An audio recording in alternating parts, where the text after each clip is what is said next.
Hello and welcome to the Hoot Podcast, Money Wise Wednesday. I tried to end the stream early. I was like, what are you clicking on? Do not end the stream. We're trying to go live here, bro. Like about to start the stream, I'm hovering over the end stream. It's been a long week for you, and it's only Wednesday. It's been a long week. But welcome to the podcast. This is Money Wise Wednesday. That's right. If you're listening to this in podcast form, we do this live on the third Wednesday of every month. And but if you're just listening to us, that's fine too. I am Andre. And I'm Kelly. And we are with Envision Credit Union. And we are here this week to talk to you about navigating financial independence. Yeah, this one's exciting. This one is exciting. So for anybody, this is really with young adults in mind. However, if you are an adult and you are going through a transition, or maybe this is your first time having to deal with your own finances, hopefully you'll find some tips in here that will help you. But this is mainly for those students graduating, going off to college, doing that type of thing. Our more mature youth. Exactly. As they say. Yeah. You know, and if you're like me, if you're a mom of a teenager, like, man, the clock is like rapidly ticking in front of you. And it's how in the world Brooks is going to be a senior in high school next year, but he's already got his first job. And we're having conversations about investing in Bitcoin and all this stuff. He knows so much stuff. I'm learning a lot from him. But I mean, if you're listening to this, you might have a student or someone in your family that is growing up fast, like my kiddo is, and is looking to what's next in their young adult life. So I'm really excited to cover this one. This is an exciting time of year, not to mention how busy it is. April and May. I feel like every other weekend there's graduations, birthday parties, celebrations. It's a busy time of year. Yeah. My kiddos have a little ways to go. My oldest is 10. It will be here before you know it. Don't tell me Trust me. Don't tell me that. Yeah. But it's coming. So I'm gonna take you back to your college days. Okay. Or maybe not even college, maybe just a time in your life where you maybe weren't as well off as you are now, right? Okay. But I have an icebreaker question. Okay. Of what was your struggle meal? My struggle meal. Yeah. So I ate a lot of pasta in college, but I don't know that that's so much because it was cheap. Yes, back then it was super cheap, and maybe you would think that I might have eaten it so much that I hate it now, but I just love pasta. But it's cheap. Sure. Pasta's cheap. It is. And it was cheap. It was super cheap then. I mean, if it's still kind of a cheap meal for us now, super cheap back then. So mine was Beanie Weenies. Or depending on what part of the country you're from, you know, pork and beans, whatever. But we called them Beanie Weenies too. You call them Beanie Weenies? Okay. Yeah, man. Chop up some hot dogs. Yeah. Put them in some baked beans. Now, did you add your own like brown sugar and sauces and stuff to it? Yeah. I got a little fancy later on, but at first I would just. I don't know. Brown sugar probably might bust that college budget. You can't have anything fancy. But they had the whatever brand it was. They had different versions. So I usually got the country. Yeah. So it already had all that good flavor in it. Oh yeah. You just added some hot dogs to it. It'll fill you up. Yeah. It'll fill you up. Awesome. I did a little bit of ramen noodles. I know that's usually the cliche, the ramen noodles. I never really got into the ramen, which surprised me being a pasta person. But I don't know. But we did Beanie Weenies and then Vienna sausages as a snack. Okay. Was my thing. Yeah, I did eat a lot of Taco Bell too. Like I was going to eat out. You know, I know things are different now than they were back then, but I remember being able to get super cheap tacos. Gosh, all the time, not just like on a random Tuesday or Taco Tuesday or whatever. Like they were so cheap. So I do remember the Taco Bell days. Yeah. So if you're listening to us live, I actually want to hear what your struggle meal. Oh my gosh, yes. Please go to the comments and type in what your struggle meal was in college. Or maybe it was just, you know, struggle is kind of a me, but maybe it was just your fave to save some money. Your favorite cheat meal that would get you by. That's right. And two, we're busy people in college. You're going literally from one class to the next. I know it's different now. You can do a lot of online classes. We were probably really struggling with like physically trying to get to class. Right. So and I lived on campus. Have a lot of time. I did have a car, but my campus was small enough I could just walk everywhere, so I did. And I knew how to cook, which was good. I just couldn't afford meat. and all that Yeah. stuff. So I ate a lot of pasta without meat in it. I yeah, just had the yeah, sauce. Like that's why there's meat flavored spaghetti sauce. I think exactly. all of that was created for the college For student college in mind. students, absolutely, I can't wait absolutely. to hear what other people's are. Yeah. Yeah, that'd be fun. So, but today we are going to talk about navigating tips for anyone who's ready to level up their money game, for stretching every dollar and managing their life's new challenges and the new financial responsibilities. So, I want to start segment one off. We're going to talk about what is financial independence. How would you define financial independence? Oh, well, if we're going to be literal, independence to me means completely relying on yourself, Yeah, not yeah, on or utilizing the other tools that you've been equipped with in order to I'm not saying that having a student loan isn't considered independent as long as sure, you're, maybe paying that loan back. Maybe that's what right. it is. So I don't know. I think there's a lot of room for, whatever there. But I think independence means I got this. I'm doing it on my own, Hmm. kind of paying my own way through. Sure, But on this at the same side as a parent, I would say independence also just means having a little bit more freedom in the choices to use some of those tools. That doesn't yeah, necessarily mean that mom and dad can't help, right. right? Because we certainly help my 17-year-old out. He's Mhm. got a job, but we have other things that he can work towards for us Sure, to support him in different ways. So I think that you kind of full independence versus, but I think yeah, independence is working your way towards being fully self-reliable. sure. You think you can live at home and still be financially independent as a college student? Can he live at home and be financially independent? Oh, now you're It's getting tough, real right? personal. I think it depends on what age he is, but Okay. yeah, that one's tough. You're gonna Mhm. open up a whole That's can tough. right there Yeah. with people because That's that's a very personal just decision. a bug to put in your ear just to think about. Sure. So, why does this matter? Why does it matter to be financially independent? I think it's for confidence, for your self confidence, right? Well, mentioned freedom, and to have fewer money headaches, right? Yeah, yeah, less So, stress. building that confidence to be independent. Some of the stuff we're going to talk about is going to help with that process. Some of it's going to be bumping your head and figuring Yeah. things out along the way. But let's talk about how to make your money go a little bit further. So this is without having to eat those ramen noodles every night, right? Right. Nothing wrong with ramen noodles, but let's do a little better. Let's figure out how we can do better, right? So we've mentioned before on this podcast the 50-30-20 rule: having your needs met, having your wants taken care of, and then having savings as well. I did a little bit more research on this, and I found out that there's a newer model out there called the 70-20-10 rule, and that's supposed to account for the rising household costs that are going on these days. What do you think about that? What do you Yeah. think about No, adjusting? yeah, and when we teach the 50-30-20, we teach it very loosely. Right. It Yeah. is just considered a guideline, but you're right. I think this is kind of a traditional model that we've used for many decades. Hmm. Many financial counselors and experts in the field have taught on this for my whole lifetime. Yeah. So it does beg the question of, is it time to take a look at that, Hmm. and is that changing a bit? And again, I think with anything that you do for self improvement in any part of your life, you have to take it all within the scope of your Exactly. um, what you have access to and your situation, because you have to look at like the region of the country that you live in. Right. Some of those things are very,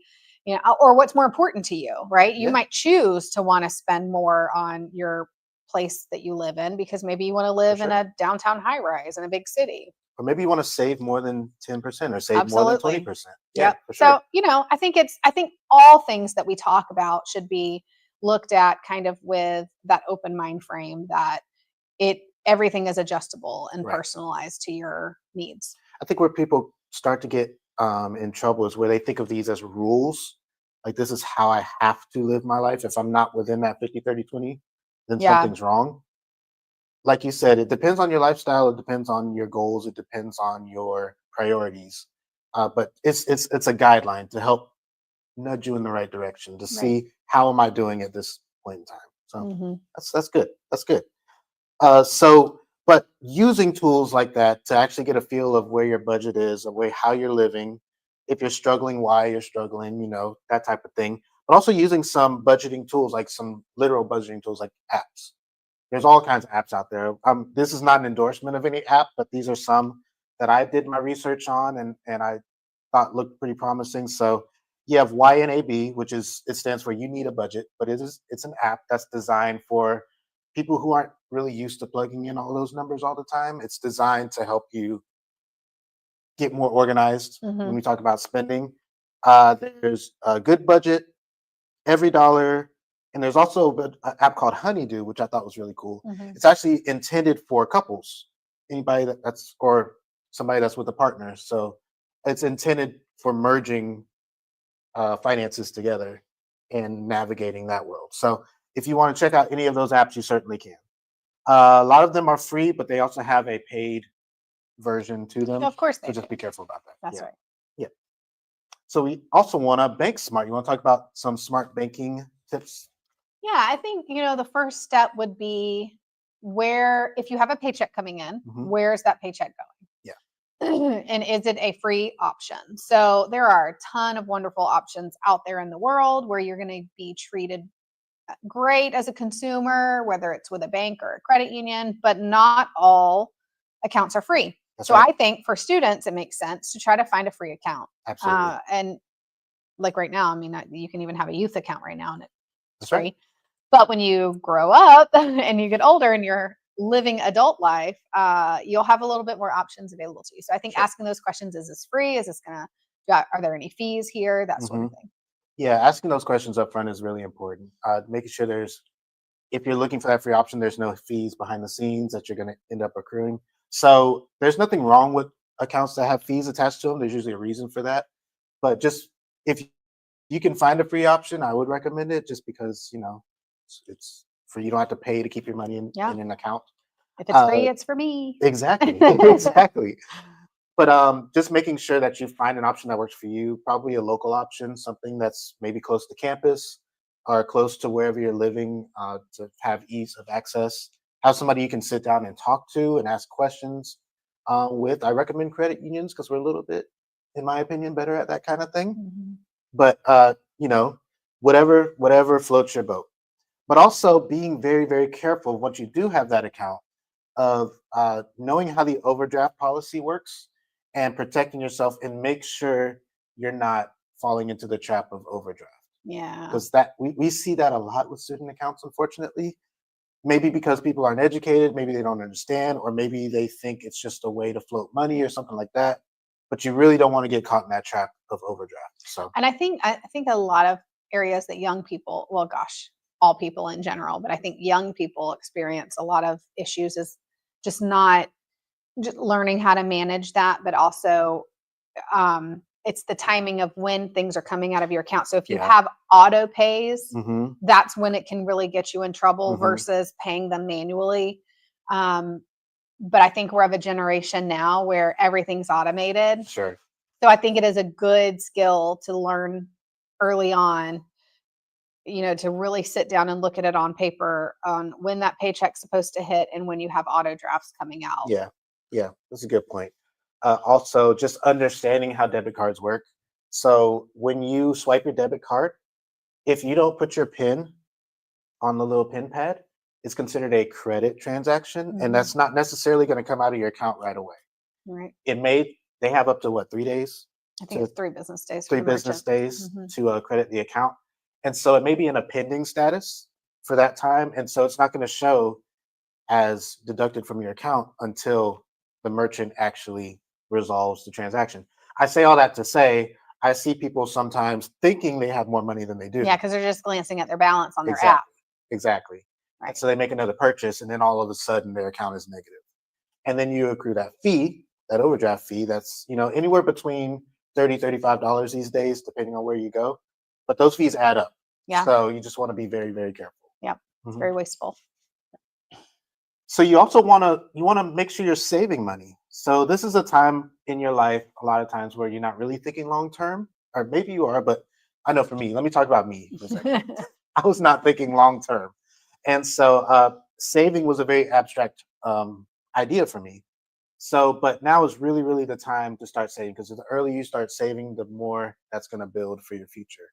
And there are ways to save that will actually help you make more money, like investing in things like a CD. I say investing, but Sure. putting your money in something like a CD that has a higher yield interest rate that'll actually help you Yeah. make money faster. Yeah. So, It's a good tip. and then also making your savings invisible. So using things like roundup accounts at Envision, we call it a Coink account. So we round up your purchases and then we put the change into its own little savings account. It's done automatically behind the scenes. You don't even have to think about it, but that money actually builds up. And we used to use money. We used to use that money on date night, Mm. and so because we use our debit cards a lot, it would add up. And then at the end of the month, we'd be like, "Oh, this We is get to go what out. kind of date we get to go on next month." It's So nice. yeah.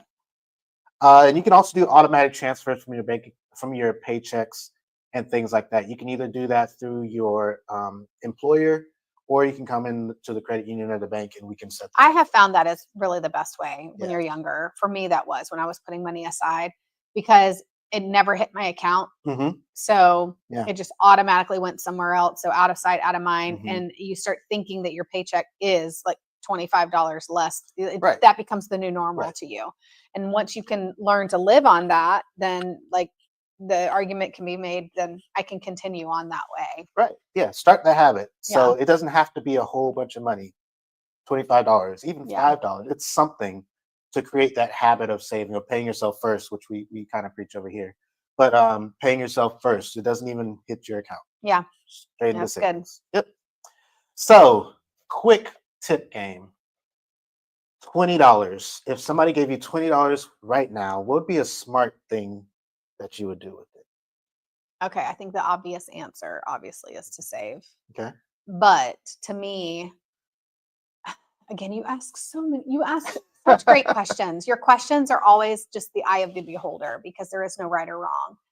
My advice to a young person would be before you make a decision on what you're going to spend that money on, just pause and look at your financial situation, Mhm. reassess what your goals are, and whatever you feel like you're in the best position to do, put that 20 there. So maybe it's, I don't have groceries right now. Sure. Yeah. Like maybe it's, I don't get paid till Friday and I need to feed myself for the next 3 Mhm, days. mhm. The obvious answer would be go to the grocery store and use some coupons and get some groceries. Right. Um, but if you're fine and you have money in your account and you have everything to pay your bills, then maybe the smart thing is that was your little windfall. Yeah. Yeah. Enjoy You know, yourself. go out to dinner with a friend. Yeah. I mean, so I don't think, again, there's not a right or wrong answer, but I think my advice would be pause, look at your situation, assess your goals, and apply that $20 towards helping you achieve them. I like that a lot. I like the pause and think about it Yeah. because I think I myself, I was missing a lot of that pause and think about it. It'd be, oh, now I have $20. Now I can go Go eat out. blow it. Yeah. No, I wasn't pausing and thinking about, ooh, maybe my gas tank is a little low Right. and I don't have to actually use my credit card. Yeah. That type of situation. So I like that. I like that a lot. My son, you know what my son used to do when people would give him money at Mhm. Christmas and his birthday? He would give it to other people. Oh, I like that. That was That's very awesome. telling of his personality. It used Yeah. to drive me nuts. I'm like, stop giving your money away. Like Right. your grandma gave you that, but that's what he wanted to do. That's what was in his heart. That was That's what was in his yeah. heart. And it's like, who am I to tell him how he can and can't spend his money? Hey. So even now he'll go grab food with a friend and he'll offer to pay for his friend's meal. So it's That's so nice. it's whatever makes your little You're heart doing a good happy. job, Kelly. Sadly, that is no reflection of me because if you have ever been around me with money, it's like, get your paws off. That's mine. You can buy your own meal. Yeah. No, he's a good kid. I got lucky with him.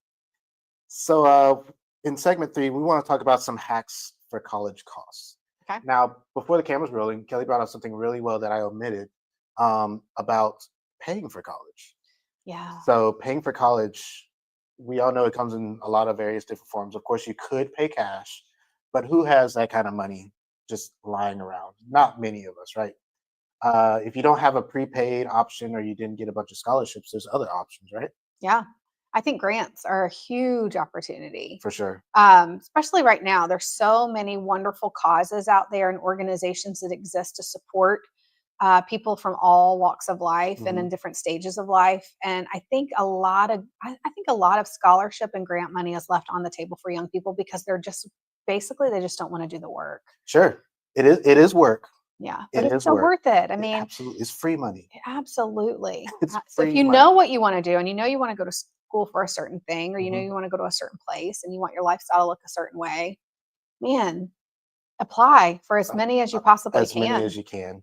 And you were mentioning creating a template because a lot of the questions Yeah, are about the same, right? most of them So, are. so you could write one really well, right? Write one very, very well, and then modify it based on which grades you're Yeah, I think applying for the for. most part, the hardest part of the work is probably doing your first one or Hmm. two. And then once you kind of get the vibe for the questions, they're all very similar, with the exception of there might be a few individual questions that relate to that particular type of grant or Hmm. who might qualify for that grant based Hmm. on what the grant money was awarded for. So I think just drafting the first few is the hardest part. And then you can just kind of cut and paste and just For really sure. go from there. Yeah, absolutely. And don't think you have to, if you're already in college, there are grants even for people who are currently Yeah, in college. So don't think that absolutely. you missed the boat on Right. that. If you So, are a young person in college right now, you're a mhm, freshman or a sophomore and you still have a few years left or yeah, of your program, go go out there. There's so much on the web absolutely. And that come to think about it, there's even grants for people returning to college that are trying to sure. finish their degrees. There's all kinds of stuff out there. You just kind of have to search for it. So Yeah, it does take work, but if you can get free money, we recommend free money absolutely. all day, every day. And hopefully if you are already enrolled somewhere, hopefully they can help connect you as well. Maybe Yeah, they can connect you with opportunities. yeah, for sure. The financial aid office, the registrar, whoever it Mhm. is, You would hope that they would know. counselors. Yeah, Yeah. absolutely, absolutely. That's their job. That's what they're Just don't supposed to leave be that doing. money on the table. Let's talk about textbooks because textbooks are a What is a problem. textbook? Well, they still use them in college. Oh, do they? They're They're just still all virtual? very Yeah. expensive. Well, Yeah. so textbooks we all know are very, very expensive still. Uh, I meant to put down the average price of a textbook. I think it's somewhere around $200 these days. Oh my gosh. Do you still Even have to have an the actual digital version, you still have to you pay still have to pay to have access to the content? because Oh, I it's a had no code. clue. Yes. So there are some hacks around that. You can get used textbooks. Uh, I did. I bought the used broken oh, down one all the it's like duct taped 100%. together, right? What I would do is I would ask the professor, do we need the Are you textbook? really gonna use it? And Yeah. if I need the textbook, do I have to have the latest version? Because a lot of times you can get the one before Mm, and it's those way, are good way, way questions. cheaper. And it may have a couple of things that are different about it, but not enough to like fail the class. But Mhm. you could get by with the version before. Mm, So those are good. all questions that you can ask. You could even ask a student who used to attend the class if they have a PDF version of the book. That happens too. So just Get make resourceful. if you don't have to pay full price, don't pay full price That's right. because they're so expensive. There are student discounts for all kinds of stuff. So things like Spotify, Amazon Prime, Apple has an educator site where things are less expensive for students and teachers. Cool. And then Adobe also has discounts for their different products. I know I was a graphic design minor, and I had to have the Adobe suite. And so they said, "Hey, use the student code, and you won't have to pay full price." It Nice. was like half the price back Awesome. then. So Yeah. I don't know what it is now. But don't pay full price if you don't have to. Wherever you can get a student discount, go get it. And there's also campus resources. Like you can print things for free a lot of times, either in the library or in other places. They have counselors. Uh, we have a local college here, TSC, that has dental hygienists on Mhm. campus at an extremely discounted rate. You're not paying what you would pay at a normal dentist. Mhm. Uh, Gym memberships, if your campus has a gym, use that for free. Heck yeah. Just anything you can get. There's all Yeah. kinds of stuff Yeah. on campus that you get. It's for you. You paid for it with your tuition. I say it's That's for right. you, You're paying for but you're it. paying for it. But That's why our tuition fees cost too much. right, right, right. That's another episode. We Exactly. will never cover that. But so while you're in college, you may or may not have a job, right? You Mhm. may be a full-time student, which is 12 hours, I believe, 12. and then Yeah. super full-time is 12 like to 15 15. hours, something Yeah. like that. So you may not have time for a full-time job. However, you could still do side hustles, Yeah. Uber, any gig economy type thing. So Yeah. just Babysitting. there you go, babysitting, Yeah. absolutely. So look for things like that, freelance work, ambassador roles for the school, just make sure you're not putting too much on yourself, That's right. because it can be a lot. And then I wanted to drop the stat because the average cost is $1,240 between textbooks and supplies for students. Yeah. So whatever you can do to try to reduce that. That's not a little bit of money. So anything you do to reduce that would be helpful. And that's per year. Per year, right? Wow. Yeah. Another thing I kind of want to caution is student loans. We were talking off camera a little bit about student loans, and if you find yourself needing a student loan and you obtain a student loan, use it for the purposes it's intended for. That's right. Right? Because we see a lot of students get into the issue where they get a big check, their tuition costs are this much, and then they have something left over. What do you think a student should do with the leftover? Yeah, I think you should hang on to it until all of your major expenses are paid for, and then give it back, pay it back, like pay your Yes. loan back with whatever you don't Yes, use. And I absolutely. think what's hard is that we talk to people who are now in their 30s and 40s that are Mhm. still paying off student loan debt, Mhm. and they're like, I partied so much in college, and Yeah. I spent so much of my money on food, and Mhm. um, Mhm. just it's not a free pass. And It's not. people think, No. I think young people feel like it is, because they're like, I don't want to have to be tied down to doing the work to do that. Mhm. um, and I'm not saying go have a job, live off of it, and if it's going to help you make good grades and get your degree and then go into hopefully the career of your dreams, great. For sure. It's prepared you for that. But sadly, some of the people that we work with as Mhm. financial counselors, that's not necessarily the case, which is why we wanted to have this topic, is that Absolutely. we could kind of warn young people to be mature about those decisions. Mhm. And just because you got approved for that and that's how much you're getting doesn't mean that's how much you need and how much you're going to spend. I really Exactly. feel like there should be a little bit more red tape on that. Exactly. Yeah. But again, another topic for another Another day, discussion for not another something for me to day. necessarily get into, but you just got to use your good judgment and Yeah. use some good sense in that. Maybe talk to somebody about that if you're Mhm. not really sure, but yeah, It is exciting to get that big check, and when you see, oh, my tuition was only half of this, or whatever, three like, quarters of yeah, this, and so the rest, put it away. yeah, put Put it it in a away. savings account until you're done with school, Yes. and then decide what you're going to do with Hmm. it. And either refinance those loans and put a big chunk on it to pay it off, or Hmm. um, don't accept that much. I don't know if you can do that. I don't know how that works, but Yeah. anyways, Yeah. okay. Just be careful. Yep. That kind of gets into our next topic is managing your finances and figuring out this new world without having to freak out. So Hashtag adulting. adulting, yes. Understanding how credit works. We're not going to get into it today, but just having a rough idea of how credit works, how it affects you, how missing a payment could affect you. Yeah. Those type of things is going to be so Yeah. crucial to going forward as an adult. That's right. And we have all kinds of resources on envisioncu.com/moneywise that can help you in that journey. Mhm. But just having a basic understanding of this is not free money. That's right. This is a loan that I'm going to have to pay back with And there are interest. consequences to every action, Absolutely. whether good or Absolutely. bad. Yeah. So students with credit cards, do you consider that a tool or a trap I for a consider it student as to get it? both. Yeah. Yeah. Ooh, go into that. I like it. I think it depends on the student. I don't Mhm. think a student even really knows. And when I say student, college student, young adult, um, I don't really know how your like young students, I think, are going to sometimes get caught up in thinking about, oh, I have credit now. Let me go. I think students trick themselves into thinking that they're going to use the credit in a good way Mhm. for a good thing. And they realize, I think, after the fact, that it is actually was a distraction for them, or they didn't use it as responsibly as they thought they once would have. And Yeah, that's what I think can knock you off track sometimes. for sure. Give us 1 second. The sound is going to change real quick, but hopefully we don't lose you.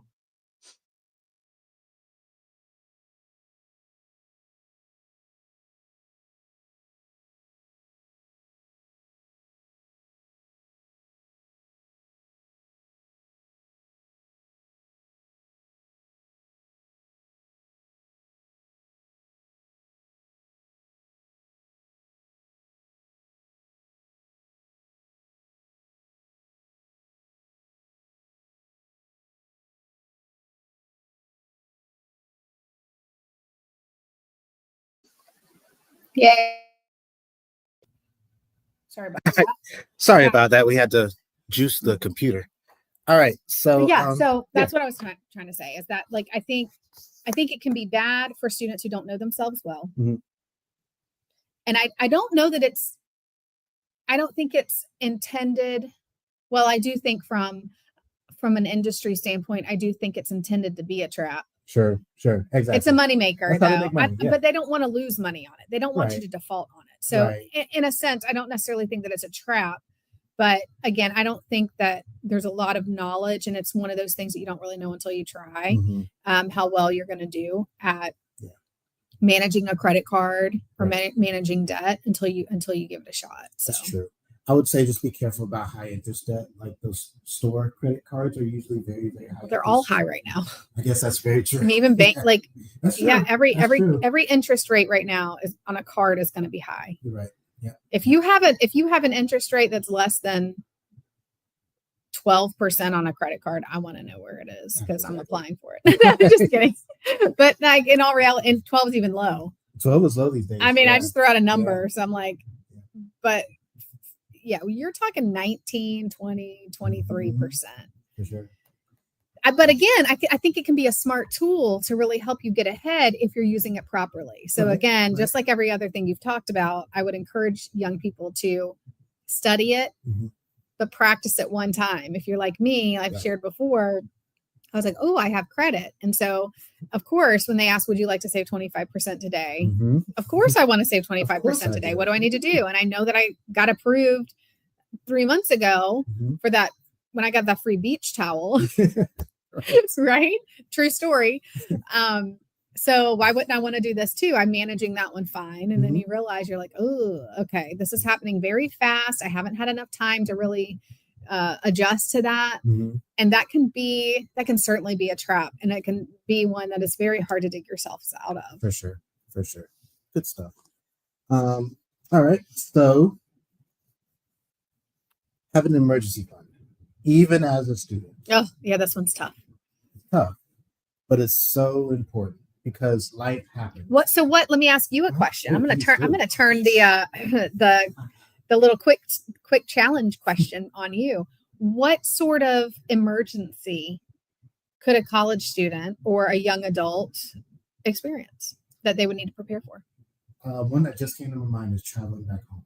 Oh, So if okay. you're not from wherever you're attending school, and let's say something happens in whatever state you're from, and you just really need to go back home. Okay. Those travel expenses, whether you Okay. have to catch a flight, drive, whatever it may be, that could be considered an emergency. Absolutely. And that's a high cost emergency. Yeah, it's a good one. And so having to replenish those funds is going to be a challenge. Yeah.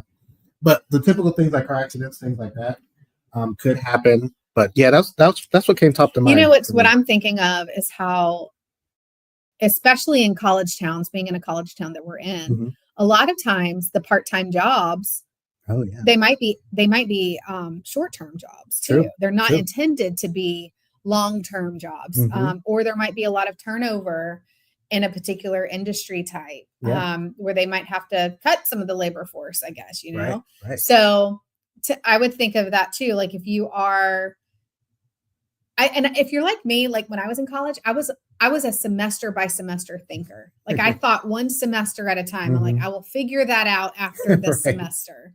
I got But you enough going kind of on. can't do that. And what you're saying is you got to look far enough down the road with all these things. And that's what that emergency fund, I think, will help students learn to get that skill set down for when they are a full-blown adult Right. with, Yeah. with all these other financial responsibilities, because there will probably be a time where life will happen. Mhm. For sure. And you're going to go, man, I remember, because I think when we're young, we think that we're so resilient and like, I don't know what the word I'm looking for is, but that certain things don't apply to us because Sure. we're not there yet. Well, and some of us are laser focused on the task at hand, completing college.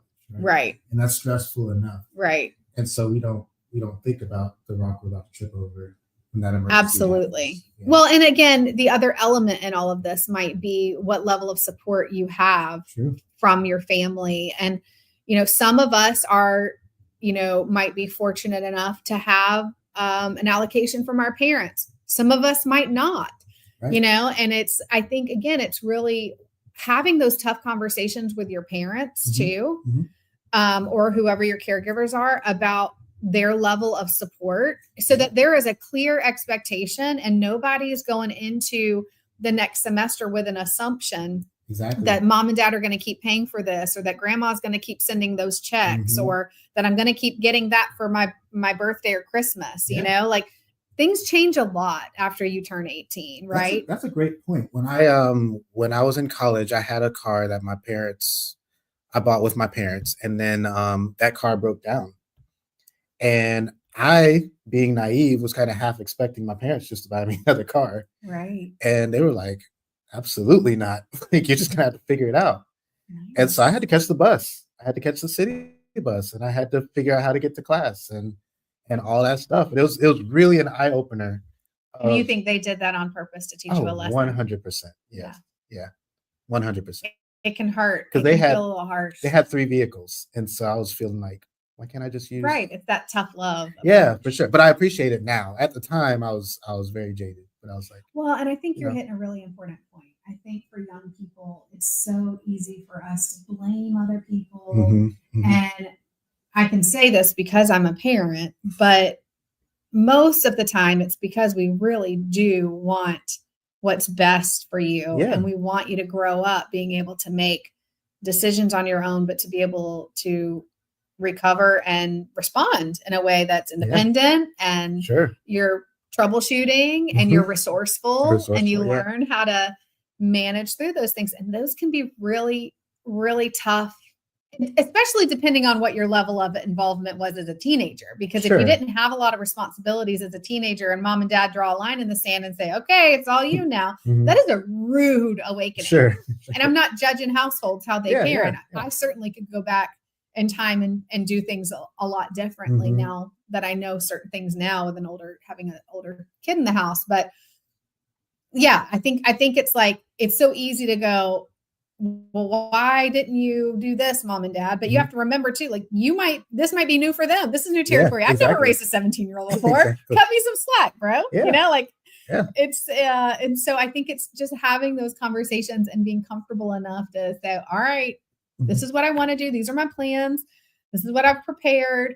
Are you guys able to help me out? Or knowing what you're asking for, and so that you have a clear nope or yes, or this is what we can do. What is your part going to be in it? Even that conversation of staying here for college or going away from college, right? What does support look like?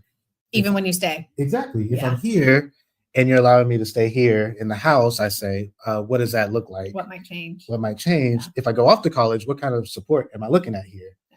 Like, are you sending me a check every month, or am I on my own, or what's happening? Yeah. So having those conversations is going to be really important. This is like really inspiring me to go home and have some serious conversations with my son, even though he's got another year left. But we're talking about his future. So yeah. All right. So we went on that tangent when we were talking about emergency funds. No, that's good. Great. But having that emergency fund just in case, so you don't have to rely on mom and dad, or, you know, you have that just in the back of your pocket, just to feel like if something happens, I got it. Yeah. It doesn't have to be huge. Start off with whatever you can start off with. We always recommend at least $1,000. These days, it's more like $2,000. If that seems like an insurmountable number, then make it 100, and then make it 200, and then just kind of gradually build to it. But have something in place in case things happen. Yeah. And then you want to avoid the comparison trap. I put this in here because I feel like we live in an age where we're constantly comparing ourselves to somebody else. I know we've done it even as full-blown adults. We see our friends who are doing very well and we say, man, I wish, right? It's easy to do that on social media. Yeah. It's easy to do that with your friends that are around you. You see them going on vacation. You see them doing all these things. Live in your little life, in your little bubble, whatever you can do that. But don't be careful about comparing yourself to other people and either feeling bad about your situation or trying to, you know, live up to those expectations that you can't do. That was great advice. Yeah. All right. So do you have anything else on? I think we've covered it all. Yeah, I think so. I'm ready to go home and my kid's getting out of school and have my no, just kidding. have some convos. Yeah. Well, just some takeaways from what we talked about today. So you want to start small and you want to think big. So start small, start wherever you're at, and then think about the future. That's I think big part. Think about what your goals are, what you're trying to achieve, what you're going to school for. E- I know we mentioned school.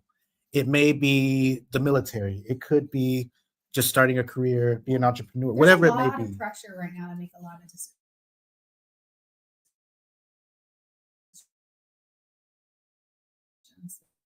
Yeah. You. We see. Okay, we're back. we blinked a little bit. Okay, there we go.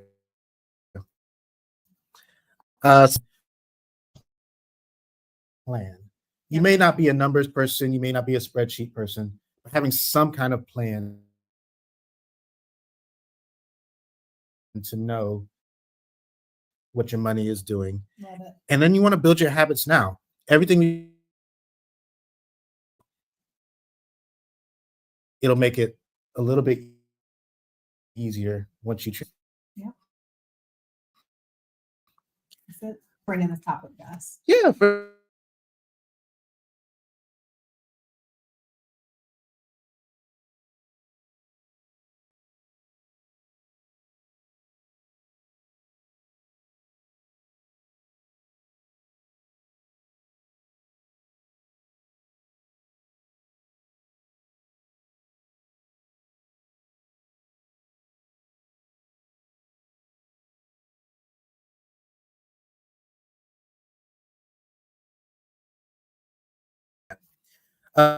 share this episode with your friends who's learning how to adult. And until next time, spend smart, save often, and stay money wise. See y'all next time. Thanks.